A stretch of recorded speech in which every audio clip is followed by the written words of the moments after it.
मैं आई कमी सर।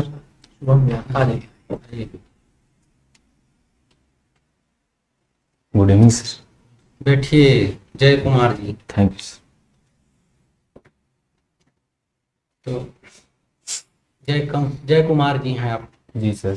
नगरदा। जी सर। गाँव ये कहाँ पड़ता है नगरदा? ये चांपा से शक्ति रोड में पड़ता है सर, बाईपास रोड में। हाँ जी, बताइए कुछ अपने बारे में। सर मेरा नाम जय कुमार कंवर है। मैं शक्ति जिले के ग्राम नगरदा का निवासी हूँ। सर मैंने अपने ग्रेजुएशन की पढ़ाई गवर्नमेंट इंजीनियरिंग कॉलेज बिलासपुर से इलेक्ट्रिकल इंजीनियरिंग में किया है। सर वर्तमान में मैं सहायक शिक्षक विज्ञान प्रयोगशाला के पद पर बिलासपुर जिले में कार्यरत हूँ। तो आप जो है ये बी इलेक्ट्रिकल जी जी सर। इलेक्ट्रिकल इंजीनियरिंग से किया। जी सर। चलिए, एक इम्पॉर्टेंट बातें हैं आपका जो देश का बहुत सारा संसाधन बचा सकता है। ये बताइए कि सब चीज वायरलेस होते जा रहा है। जी सर। सारे जो उपकरण है वो वायरलेस होते जा रहा है, बेतार हो जा रहा है, बेतार संचार हो रहा है। जी सर। है। लेकिन हमको इलेक्ट्रिक इलेक्ट्रिक को अभी इलेक्ट्रिक को हम वायरलेस नहीं कर पाए हैं। बड़े बड़े खंभे गाड़ने पड़ते हैं, बहुत सारा जमीन अधिग्रहण करना पड़ता है, पेड़ पौधे काटे जाते हैं। जी सर। ठीक है, तो इसको कर सकते हैं, वायरलेस कर सकते हैं इलेक्ट्रिक ट्रांसमिशन को। सर अभी तो ऐसा, क्योंकि वायु के मध्य क्या है संचार नहीं हो पाता सर नॉर्मल कंडीशन में। तो अभी ऐसा टेक्नोलॉजी आया नहीं है, और अगर आगे अगर विज्ञान अगर डेवलपमेंट कर ले तो पॉसिबल होगा तो, लेकिन अधिक दूरी तक नहीं हो पाएगा सर, वो कम दूरी तक हो पाएगा। तो किस सिद्धांत में कार्य करता है ये? ऐसे ट्रांसमिशन के लिए इसको क्यों इसको कोई कोई साधन चाहिए? जी सर, इसको माध्यम चाहिए ट्रांसफर होने के लिए। वो भी चालक अगर अच्छा चालक हो तो अच्छे से अगर विद्युत संचालन होता है सर। आप जो है कंवर जनजाति से हैं? जी सर। ठीक है। संविधान में इनका जिक्र है जनजातियों का? जी सर। क्या क्या प्रावधान है? सर संविधान के अनुच्छेद 342 में सर प्रावधान है कि भारत के राष्ट्रपति किसी समूह जाति समूह को जनजाति घोषित कर सकता है सर। तो इसको जनजाति क्यों कहा जाता है? सर संविधान में एक नाम दिया गया है सर उसको, जनजाति। तो संविधान में कौन सा हिस्सा है जिसमें, कौन सा अनुसूची है, कौन सा हिस्सा है जिसमें इनका जिक्र किया गया है? सर एक वही अनुच्छेद 242 है सर, जिसमें जनजाति का जिक्र किया गया है। और जैसे कुछ क्षेत्र है जहाँ जनजाति निवास करते हैं या दुर्गम क्षेत्र है, उसको 5वीं या 6वीं अनुसूची के में शामिल किया गया है सर। अगर दिशा की दृष्टि से देखा जाए, जी सर। अगर किसी भी भूमि पर, किसी द्वीप महाद्वीप किसी देश में आपको जनजाति खोजना, ठीक है, तो किस दिशा में आप जाएंगे? आग्नेय दिशा में जाएंगे सर। क्या होता है आग्नेय? सर आग्नेय दिशा, सर रिकॉल नहीं। चलिए, आप शक्ति जिला से हैं? जी सर। ठीक, नया जिला बना है शक्ति। सरकार जो है हर वर्ष नया नया जिला घोषणा करते जा रही है। जी सर। आपके हिसाब से क्या नए जिले बनने चाहिए? सर सरकार प्रशासनिक सुविधा के लिए बना रही सर, और कुछ जन भावनाएं भी रहती है, तो एक कमेटी बना सकती है सर इसके लिए कि कौन सा मतलब जिला, कौन से क्षेत्र को जिला बनाने चाहिए, ऐसे जहाँ पर जन भावना से जिला बनाना उचित है।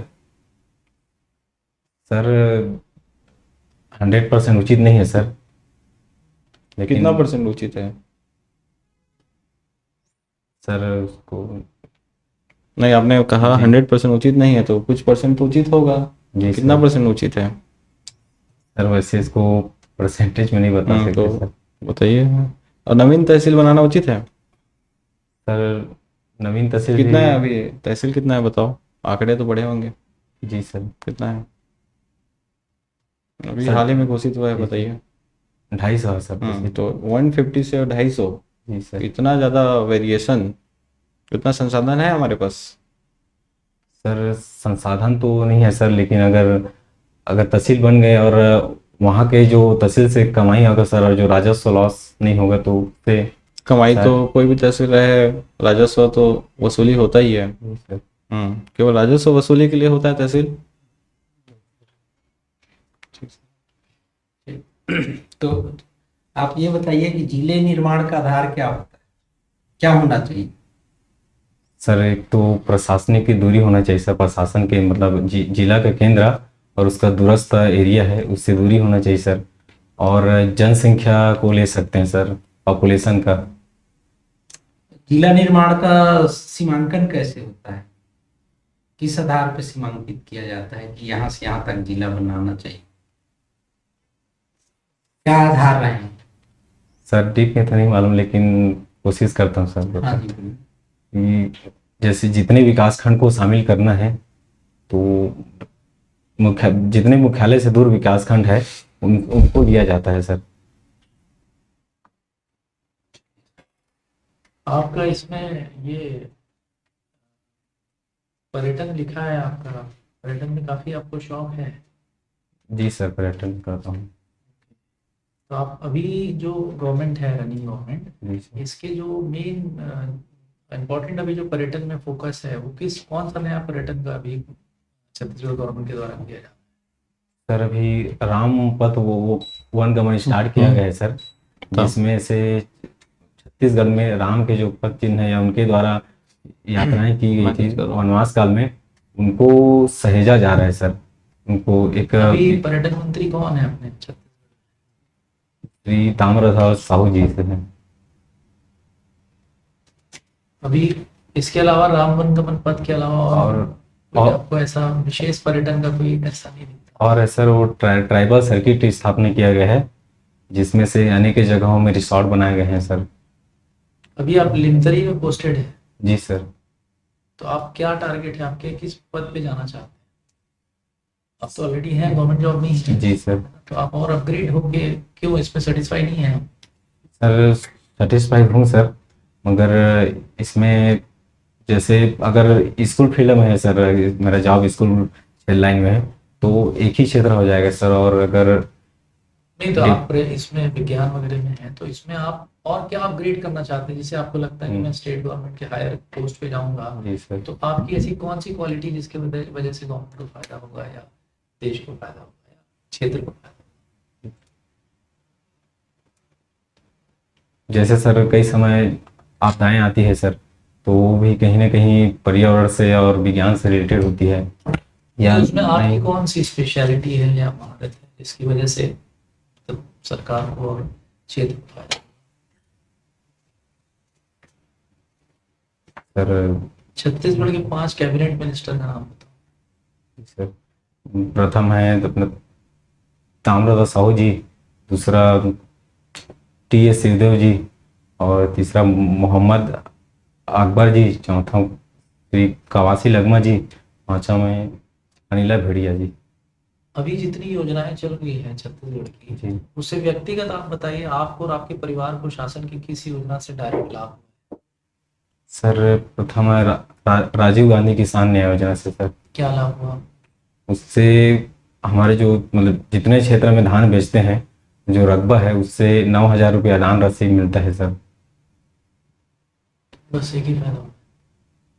और पीडीएस से मिल रहा है सर, पीडीएस से 35 किलो चावल मिल रहा है। शक्ति जिले से हैं आप, जी सर। शक्ति जिले में कौन सा पर्यटन स्थल बहुत फेमस है, विशेष कोई पर्यटन का क्षेत्र? सर एक महानदी तट पर स्थित चंद्रपुर है सर, और अड़भाड़ में अष्टभुजी माता का मंदिर है, और इधर दमोदर ये सब तीर्थ है सर। ये जितने आप बता रहे हैं जो शक्ति जिले के पर्यटन स्थल है, वो सारा आप देख रहे हैं आप? सर कई जैसे दूर का क्षेत्र पड़ता है, चंद्रपुर को बचपन में गया था सर, बाकी दमोदरा देखा हूँ सर, और एक तुर्वी धाम है, बाकी जलप्रपात देखा हूँ सर वहाँ पे। सर बेरोजगारी भत्ता छत्तीसगढ़ गवर्नमेंट दे रही है, आइडिया है आपको? जी सर। आपको मिल रहा है? सर जॉब में हो तो नहीं मिल आपके किसी परिचय को मिल रहा है, परिचित को? सर फ्रेंड को मिल रहा है सर। अच्छा, तो बेरोजगारी भत्ता देना उचित है? सर अगर अगर किसी स्टूडेंट मतलब विद्यार्थी दे रहे हैं सर बेरोजगार को, तो तो वो तो बेरोजगार को ही जी। दे रहे हैं, वो तो बहुत कठिन उसका वो है, तो बेरोजगार को ही मिल रहा जी है, सर। तो देना उनको उचित है या नहीं है? सर एक दृष्टि से उचित है सर, अगर वो सकारात्मक उपयोग करे उस पैसे का, कहीं अपना नहीं, वो क्या स्वरोजगार। यूज़ करे वो सेकेंडरी है। गवर्नमेंट जी पैसा सर। दे दिया आपको, भी 9,000 रुपये दे रहा है, आप उसका जी क्या सर। यूज़ कर रहे हैं वो गवर्नमेंट के पास डेटा नहीं है, जी सर। है ना? देना उचित है कि नहीं है? सर उचित है sir. Chhattisgarh government surplus budget है कि नेगेटिव है? सर सरप्लस है सर। सरप्लस होने के बाद भी अभी आप कितना परसेंट सैलरी मिल रहा है आपको? 70, 80, 90 कितना मिल रहा है? 80% मिल रहा है सर। तो उचित है? आपको 80% मिल रहा है सरप्लस बजट होने के बाद भी। अगर नेगेटिव बजट जी। होता हमारा तो जी एक सर। समझ में आता, लेकिन आप उसके बावजूद भी आपको स्टाइपेंड मिल रहा है जी सर। है ना? तो क्या ये न्याय है आपके साथ? सर प्रथम दृष्टया तो न्याय नहीं लगता सर, लेकिन अगर सरकार इन जो पैसे हैं उनका योजनाएं और कुछ और में मतलब तो वही ला सकती है सर। तो वही तो, जनकल्याण आप में। इतना मेहनत करके आप जॉब में आए हैं, जी तो सर। आपके पैसे को तो बेरोजगारों को दे रहा है, तो मेहनत ही नहीं करेंगे फिर तो अकर्मण्यता का सिद्धांत को लोग प्रमोट कर रहे हैं। जी सर, है लेकिन ना? कई बार सर आर्थिक जो समानता है इसके ऊपर भी किया जा सकता है सर। अच्छा, एक और चीज़ बताओ, अभी चुनावी वर्ष में देखते होगे कि ये हड़ताल कर रहा है, वो हड़ताल कर रहा है, वो जी वहाँ सर। जा रहा है, देख रहे होगे। जी चुनावी वर्ष में ही हड़ताल क्यों होता है? सर, अधिकतर देखा जाता है सर कि चुनाव जब करीब आता है हम्म। तो विभिन्न जो पार्टियां हैं हम्म। घोषणाएं करती हैं सर, और जो सत्ताधारी जो पार्टियां हैं सत्ताधारी सरकार है, हम्म। वो मतलब जो हड़ताल करने वालों की जिनका मैनिफेस्टो क्या मंशा होता रहती है? मैनिफेस्टो सर, मैनिफेस्टो एक पत्र होता है जिसमें विभिन्न मतलब सरकार बनने के बाद, किसी पार्टी द्वारा सरकार बनने के बाद दी जाने वाली सुविधाएं सरकार बनने के बाद जी सर। कि पहले? सर उसके पहले घोषित करती है सर, और सरकार देने के बाद बनने के बाद दी जाने वाली घोषणाएं होती है सर उसके पहले। अभिव्यक्ति की आज़ादी क्या होता है? सर आर्टिकल आर्टिकल क्या होता है? 19 क्या होता है बताइए। सर किसी व्यक्ति को अभिव्यक्ति की आज़ादी का लिमिटेशन क्या है ये बता दीजिए। सर इसके लिए लॉ एंड ऑर्डर नहीं बिगड़ना चाहिए सर, नहीं लॉ एंड ऑर्डर क्या है? लॉ एंड ऑर्डर का डेफिनेशन क्या है? सर जो कानून है सर हमारे लिए नागरिक के लिए सर, उसको लॉ एंड ऑर्डर बोला जाता है सर। अच्छा, जैसे कि संविधान में अनुच्छेद होता है, जी सर। उसी प्रकार से अनुसूची है। कितना अनुसूची है हमारे पास? 12 अनुसूची सर। तो क्या होता है अनुसूची? क्या है? अलग से अनुसूची बनाने का क्या जरूरत पड़ा संविधान में? सर कुछ चीजें सर जो मतलब संविधान के अनुच्छेद में छूट गए थे सर, उसको अलग से अनुसूची में शामिल किया गया है। और संविधान कई चीजें जो अनुच्छेद में शामिल होनी चाहिए, लेकिन उसको शामिल करते तो बहुत बड़ा हो जाता सर वो, इसीलिए उसके लिए अनुसूची बनाया गया सर। आपका फर्स्ट प्रेफरेंस क्या है पोस्ट का? सर डिप्टी कलेक्टर डालूं सर। फर्स्ट सिलेबस एक ही डाले हो? सर फर्स्ट डिप्टी कलेक्टर, उसके बाद राज्य वित्त सेवा अधिकारी, उसके बाद राज्य कर सहायक आयुक्त। डीएसपी क्यों नहीं डाले हो? सर उसमें शारीरिक हाइट कंप्लीट नहीं हो पा रहा है सर। नहीं हो पा रहा है? जी। डिप्टी कलेक्टर के को फर्स्ट प्रेफरेंस क्यों रखे हो? सर डिप्टी कलेक्टर में सर कार्य का विविधता है सर, उसमें कार्य का विविधता सबसे ज्यादा नायब तहसीलदार में है। सर जनरली सुनने को जैसे आता है सर, तो मैं बता रहा हूँ आपको। जी सर। तो क्या अगली बार पीएससी दिलाओगे, चेंज कर दोगे? कार्य की विविधता आपका पैमाना है। सर और भी है सर, क्या है? जैसे सरकार की योजनाओं को लागू करने में भागीदारी निभा सकते हैं तो सर। सारे निभा सकते हैं। सर अब टीचर हो, जी सर। टीचर भी तो बहुत सारे योजनाओं को लागू करवाता है। अभी तो चुनाव में पूरे काम करेंगे टीचर। जी सर। चुनाव तो सबसे मेन काम है। चलो ठीक, थैंक यू। आप कंवर जनजाति से हैं, जी सर। ठीक है।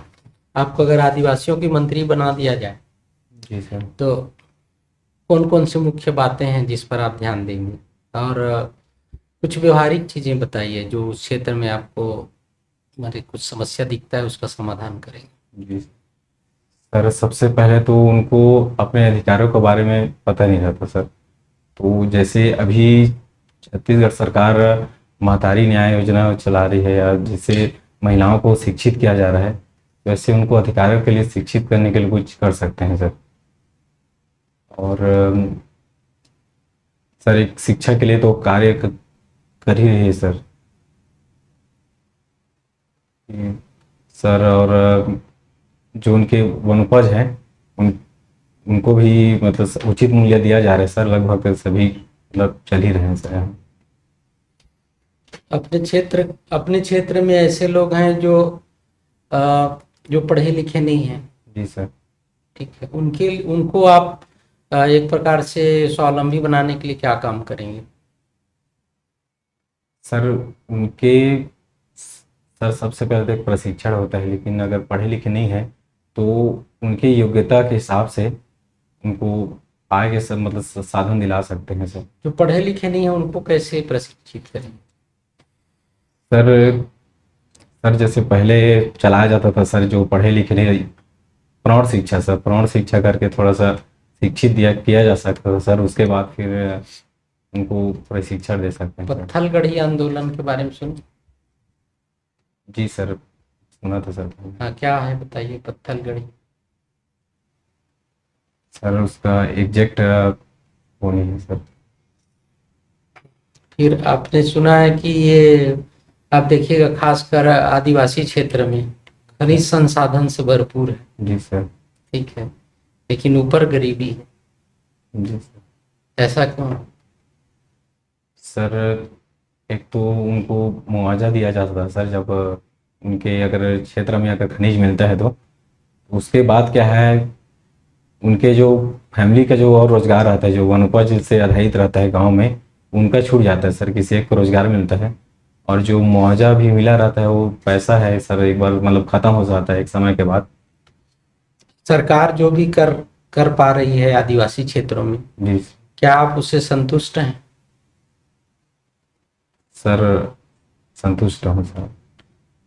सारे लोग, आम जनता संतुष्ट हैं, कहीं कोई कमी नहीं?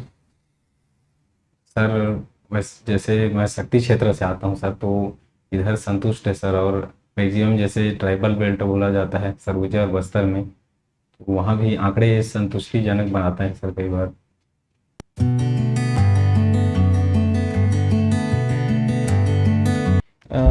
जय कुमार कंवर, कौन सा इंटरव्यू है तुम्हारा? सर ये दूसरा है सर। दूसरा है? पिछले बार क्या हुआ था? पिछले बार मेंस में कम हो गया था सर। और अच्छा, मतलब इंटरव्यू फर्स्ट है ना? हाँ, मतलब सेकंड इंटरव्यू सर। इंटरव्यू में कितना नंबर मिला था? 80 मिला था सर। अच्छा, ऐसे बात करते समय आपको जेनेटिक है कुछ, कि आप ऐसे डर के हो रहे थे? लाने वाला की हाँ, वही पूछ रहा हूँ। मतलब झिझक के बोल रहे हो ना, उसको एकदम जी, जी। फ्लुएंट। सर वो क्या है ना, बोलने में थोड़ा सा जेनेटिक है ना? झिझक होता है मतलब। नहीं मतलब फैमिली बैकग्राउंड सही ऐसा है क्या? पहले से ऐसे सर हाँ, बोलने मैं में। डर के थोड़ी बोल रहा हूँ, मैं बोल रहा हूँ। नहीं पहले से ठीक। तो कोई दिक्कत नहीं है अगर पहले से ऐसे ही है तो। अच्छा यार, थोड़ा क्वेश्चन को ना टैकल करना, मतलब आपको थोड़ा अपने क्या करना, इसके घर जाना और एक दो मित्र को बैठाना अपने साथ, और ना ऐसे रैपिड फायर क्वेश्चन, कुछ भी, कोई भी रैंडम, कभी किसी सब्जेक्ट का, कभी करेंट अफेयर, कभी हो, एक दूसरे से ना पूछने का, ना आप भी पूछना, इससे भी पूछवाना। तो क्वेश्चन टैकल करने का जो आदत है ना, कब है इंटरव्यू, कब है? 1 तारीख को है सर। अभी बहुत टाइम है, ठीक है, तो इसको डेली प्रैक्टिस करो आप। क्वेश्चन टैकल करने में थोड़ा समस्या है आपको, ठीक है, मतलब मॉक इंटरव्यू भी लाया, रिव्यू लेने के लिए आओ, रिव्यू यही है, क्वेश्चन टैकल करना। आपको आंसर क्या देते हो ना, डजंट मैटर, क्वेश्चन टैकल करके आप अपना रिस्पॉन्स कैसे होता है ना, ये आदमी सामने वाला देखता है। मैं जब पूछ रहा था तो थोड़ा एकदम घबरा गया था, ठीक है, तो आप घबरा रहे थे इसलिए और आपको घबरा रहा था मैं, और क्वेश्चन पूछ के, है ना, तो उस वक्त एकदम काम हो जाओ, आंसर बढ़िया से दो। और आपको और क्या लगा, आप बताओ, आपको वही क्या सर, करना जैसे चाहिए? कई टाइम मतलब जो बता रहा हूँ अगर गलत हो गया, जैसे आप, मैं वही जैसे बोला आप ना, नया सर क्वेश्चन- जो बता रहे हैं ना वो यही तो बोल रहे हैं। हाँ। जो आप देखो, आप भी बताओ जी आपके सर। अंदर जो घबराहट हो रही थी वो किस वजह से हो रही है, हम्म। तो बताओगे तो सर और हम लोग बता पाएंगे कि उसमें क्या सुधार कैसे हो सकता जी वही सर, जैसे कुछ क्वेश्चन जैसे मान लीजिए बता रहा हूँ वो सही है कि नहीं है, तो उसमें एक घबराहट हो जाता तो है सर। अपने को आंसर देते समय माइंड को ज़्यादा नहीं चलाना है। हम्म। माइंड को ज़्यादा चलाओगे तो हमारा जो पोस्चर है वो बिगड़ता है। है? और फिर हम चढ़ेंगे फिर आप हम्म। तो आपका पोस्चर बिगड़ा तो फिर मैं हम्म। डायरेक्ट क्वेश्चन में देखा मैं आपका आंसर सुन ही नहीं रहा था। हम्म। क्यों? क्योंकि मैं आपको चाह रहा था कि आपकी कॉन्फिडेंस गिरे। जी ये सर। सामने वाले लोग ऐसे ही करते हैं। हम्म। तो अपना माइंड को ज़्यादा घुमाना नहीं है। तो कब नहीं घूमेगा? जब आप प्रैक्टिस करोगे, जी सर। है ना, आपका आदत हो जाएगा आंसर देने का।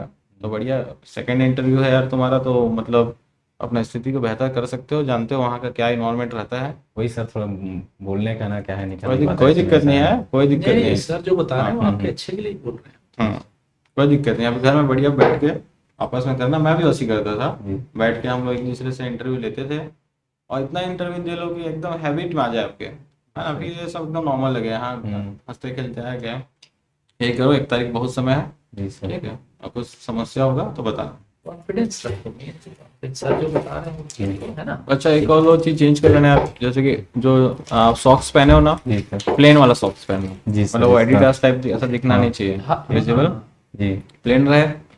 दूसरा चीज, आप जो चश्मा पहन रहे हो कौन सा लेंस पहने हो? पीनट्स अवतल रेंज सर। हाँ, ये पता होना चाहिए। थर्ड, शक्ति कलेक्टर कौन है? कि श्रीमती नुपुर राशिपर्णा जी सर। ठीक है, तो ये सब बेसिक चीज पता होना चाहिए। हाँ, अपने आसपास की चीज पूरी बताऊंगी जी सर। नगर, आप जब आपसे पर्यटन के बारे में पूछे, आप नगरदा वाटरफॉल के बारे में बताइए नहीं, अब वहीं के हो। मेरे को पता है नगरदा वाटरफॉल के बारे में। वही तो निकल नहीं पाया सर। हाँ, अरे अपने इस जगह के बारे में पहले बताओ ना। ठीक, चलो ठीक।